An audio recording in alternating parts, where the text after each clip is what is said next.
Kasabay ng pagbisita ni Pangulong Bongbong Marcos sa Cebu kahapon, nangako siyang magpapatuloy ang pamahalaan sa pagbibigay ng tulong at pagpapatupad ng recovery efforts para sa mga biktima ng lindol hanggang sa maibalik ang normal nilang pamumuhay. Kaugnay niyan at iba pang isyu, makakausap natin si Palace Press Officer Undersecretary Claire Castro. Magandang tanghali po sa inyo, Yusek. Yes, good afternoon, Cheryl, at sa lahat na nanonood sa inyong programa. Yusek, isa po sa pangako ng Pangulo ay hindi nga mauubusan ng pagkain at tubig para sa mga biktima ng kalamidad. Paano po titiyakin ng ating pamahalaan na sapat nga at tuloy-tuloy ang food at water supply sa mga evacuation centers at distribution areas? Yes, unang-una po, Ms. Cheryl, nagbigay na rin po ng Local Government Support Fund. Ang Pangulo, 150 million po sa Cebu, 75 million sa Bogo City, 75 million po sa municipality ng Medellin, 75 million dito po sa San Remigio, at 50 million po sa municipality ng Borbon. 10 million po for each hard-hit towns like Bantayan, Daan Bantayan, Madridejo, Santa Fe, Medellin, Tubogan, Tabuelan, at yun nga po, Borbon. At nagpalabas na rin po ang DBM po ng 1.625 billion to replenish po yung quick response fund ng DSWD po. At DPWD na rin po. Alright. Sa ulat po ng Pangulo, Yusek, mahigit 65,000 na families ang nawalan ng tirahan. Ano yung nakikita ng palasyo na long-term recovery plan para matiyak nga po na makakabalik sila ng normal sa pamumuhay nila, lalo na sa kanilang kabuhayan? Inutusan na rin po ng Pangulo ang DPWH at ang DSUD kung paano po ito masasolusyonan para po mas maging magaan para sa ating mga kababayan na naapektuhan po ng lindol dito sa Cebu. Naglaan po, yung kaninang nabanggit nyo, naglaan na ng, ang Office of the President po ng halos 200 million pesos para sa mga biktima, bukod po sa 225 million pesos mula sa local government, support fund. Paano po titiyakin na magiging maayos at transparent ang paggamit ng pondong ito ng mga LGU? Nako, lalo pong dahil po nagiging mainit yung mga usapin tungkol sa mga anomalyang flood control projects, mas lalo po itong babantayan para po ang pera na naibigay po ng Pangulo natin, ng gobyerno po sa mga nasalanta dito sa Cebu ay talaga po maibigay at magamit po ng taong bayan. Kamusta po ang schedule ng Pangulo? Patuloy ho ba siya o muli siyang babalik dito, bisitahin yung iba pang mga kababayan po natin na naapektuhan ng lindol? Kanina lamang po ay pinasinayaan niya po ang isang programa dito po sa Pampanga kung saan po siya ay nagpamigay ng mga kalabaw sa ating mga kababayan ng mga AITA. Meron pa po siyang bibisitahin. Titingnan lang po natin kung ano po yung magiging schedule niya sa masusunod na mga araw. Yusek, isingit ko na rin po yung pahayag kahapon. Sa ibang issue po tayo, pahayag kahapon ni Baguio City Mayor Benjamin Magalong sa pag-uugnay nyo raw sa kanya sa umano'y irregularidad sa tennis court project sa Baguio.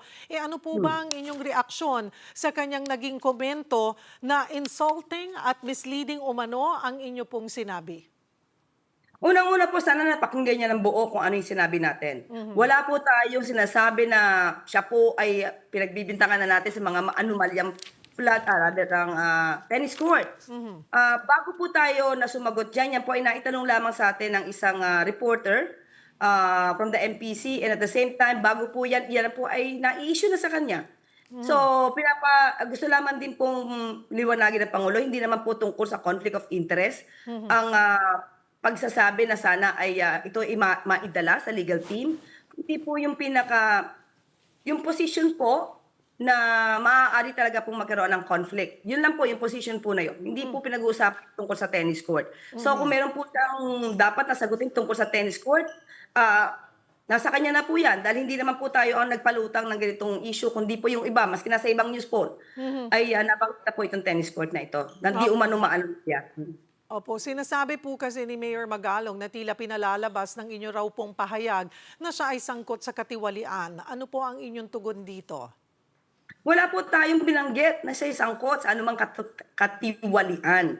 Ang pinag-usapan dito po ay yung tungkol sa kanyang posisyon, kung ito po ba ay nagkakaroon ng hindi pagsang-ayon sa konstitusyon. At yun po ang pinapatignan ng Pangulo at the time.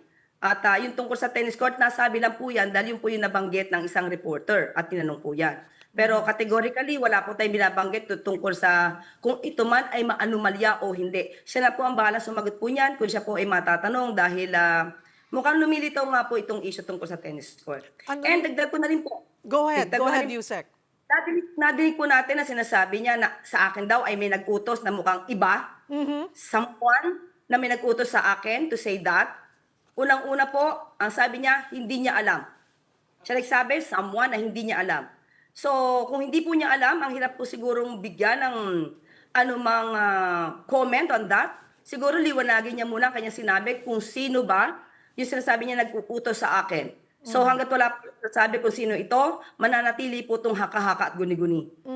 Kasi parang nasabi po ni Mayor Magalong din na I struck a nerve na Yan. at tila may mga puwersa nga daw pong nababahala sa pagiging bahagi ninyo o niya. Hindi po ninyo, niya. Noon sa ICI, kaya tila nag-iba raw ho yung timpla sa kanya ng palasyo. Unang-una po, pangalanan niya po. Kung meron po siya mga dokumento, pangalanan niya po lahat yan.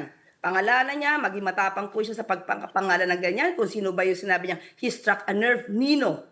At the same time, sinasabi niya, boss ko, kasi wala po siya sinasabi at nagmumukha lang po, lagi lang insinuation ang sinasabi niya. Kasi po tayo, wala po tayo ditong anumang boss, kundi ang Pangulo, ang gobyernong ito, hindi po tayo pwedeng utusan para magsabi ng mali. Ano rin po ang ating tugon sa panawagan ni former Ilocos Sur Governor Chavit Singson na dapat daw hong unahing imbestigahan ang mga flood control project sa Ilocos Norte na siyang baluarte daw ho ng Pangulo. May mga proyekto raw dito na hawak ang mga diskaya. Kung may dokumento po siya, di pumunta na po siya sa ICI at doon na po siya mag-report. Pero kung chismis lang po ang gagawin niya para ipakita sa taong bayan na merong kinalaman ng Pangulo sa mga anomalyang flood control projects, alam po natin kung sino ba ang kanyang sinususugan ngayon, sino yung kanyang nililift, at sino yung kanyang sinusuportahan. Alam po natin kung ano yung intention po niya. So kung meron po siyang mga matitibay na ebidensya, pumunta na po siya sa ICI at doon na po siya magreklamo. Sa issue naman po ng budget deliberations, isa sa mga kondisyon ni Vice President Sara Duterte sa pagdalo ay yung personal din na pagdalo ni Pangulong Marcos sa Kamara para depensahan daw ho ang budget ng Office of the President. Ano ho ang sagot dito ng palasyo? Kung yun po yung gusto niyang gawin. Kung ayaw niyang pumunta sa plenary debate or plenary debate, nasa kanya po yan. Cargo niya po yan dahil yan naman po ay Office of the Vice President at maraming umaasa mga tao dyan na kanyang mga tauhan. Kung ayaw niya pong pumunta, nasa kanya po yan. Balikan ko po, Yusek, ito pong sitwasyon ng mga kababayan natin. Nakita po natin ang Pangulo na nagpunta rin sa Masbate na una nga pong tinamaan ng bagyo at sumunod po itong lindol sa Cebu at ngayon ay tinatahak po ng bagyong Paulo ang northern section ng bansa. Ano po ang mensahe ng palasyo sa mga kababayan po natin? Muli, kung ano man po ang magiging order po ng mga government officials natin patungkol po dito para kayo po ay maging ligtas, sundin na lamang po natin at wag na po tayo magdalawang isip. Pag kayo po ay sinabing umalis sa inyong lugar, alis na po kayo para po naman ito ay sa inyong kaligtasan. At yung pong patuloy na rehabilitation tulong na maibibigay po ng ating pamahalaan. Hindi po magsasawa ang ating gobyerno tumulong kahit ano po ang nangyayari ngayon, kahit sabihin natin na sunod-sunod po ang nangyayaring kalamidad.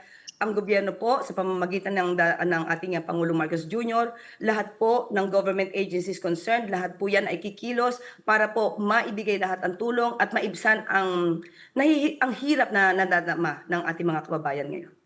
Marami pong salamat sa inyong oras, Palace Press Officer, Undersecretary Claire Castro.